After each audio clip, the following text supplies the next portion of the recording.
and this is where I like to get super scientific. The human brain can only perceive 3 bits of information at once. And some of you are going to be like, well, that's not true. I can do all sorts of things. Well, you can. But the truth of this is this is how pickpockets work. Okay? So the pickpocket who bumps you in the subway, bumps you with their leg, bumps you with their shoulder, puts their hand on your chest, and you don't feel the other hand slip into your jacket pocket and steal your wallet. Mm-hmm. So that's how pickpockets work. The brain can't perceive more than 3 things at once. So what happens when you have 4 items in a mix? Well, let's just say that you have, in your phantom center, you have kick, snare, and vocal. And then your lead guitar solo comes in.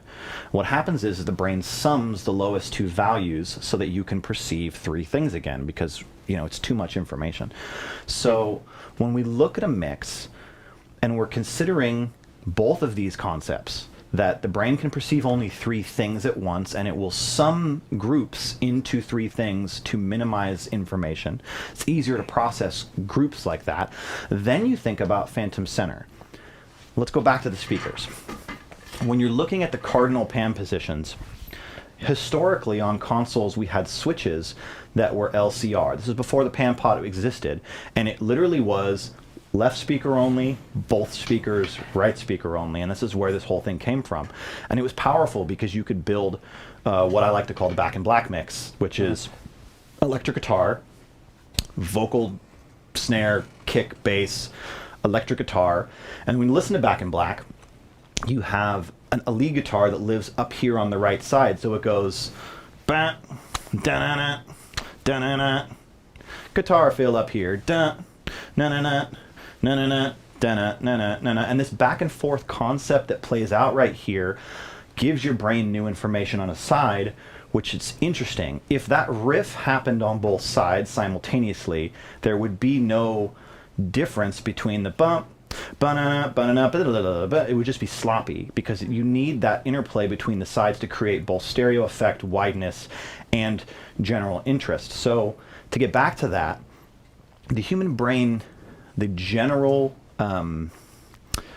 fan brain, not the audio engineer brain, not the brain that's been trained to discern one pan difference, not 99 to 100. Like, we play with this all the time, you feel it. But the general consumer brain doesn't recognize the difference between 100 and 99. They don't realize the difference between 100 and 69. What happens is that there's a spot right about here. So you have phantom center, and then you have a spot right here. It's almost like a crossover frequency, but there isn't a crossover frequency. It's just a brain thing.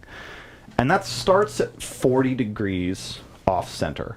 I'm going to use Pro Tools metrics. So if you guys are on Logic and you're using the pan knobs in Logic, I know they go from 1 to 127. So for you Logic guys, you're going to have to basically kind of use the scale and figure out. I'm sure there's a graph somewhere you can use to figure this out, but find it on your own system. On a Pro Tools rig, it's 0 to 40, and then that's the first cardinal pan position, and then the 40 to 100 is the second cardinal pan position. The opposite side is true. So you have 3 columns of audio. You have the left channel, you have the phantom center channel, and you have the right channel. If a sound is blended at 100 and a sound is blended at 80, the average brain doesn't perceive them as a different location. You just feel them come from the right. You follow me on that? Yeah. The consumer brain doesn't say, oh, it just got a little bit more righty. You know what I mean? Like that pan doesn't work that way, but it can perceive a growth of horizontal wideness. So that's a cool trick, is to have things panned at, let's say, 60-60, and then when the chorus kicks in, those jump to 100 and your whole mix grows wider. This is neat. We like these things. I also really like when you have a tilt-a-mix, which is the only good way to call it. So let's say that your verse starts and you've got an acoustic guitar on this side, and you got all your standard phantom center stuff, and then on the right side maybe you have a complementary electric guitar or something, but it's lower, it's tilted on volume, kind of like this. Then as the sections change, you boost this guy up, and now you have horizontal growth going like this as your song comes up. Now this is just one artistic choice. The Back in Black mix wouldn't work that way, right? But this is a cool way to have interest. Also, you can find little piano fills, violin fills, synth noises, things that can bubble up on either side, back and forth, to cause interest, to cause spatial change, to create this kind of ocean waves thing. And this is very powerful because what ends up happening is it becomes fresh. And that's the key core concept. When someone's in headphones and they're listening, and suddenly you get a sound over here, you're like, ooh, that's cool, what a fresh sound.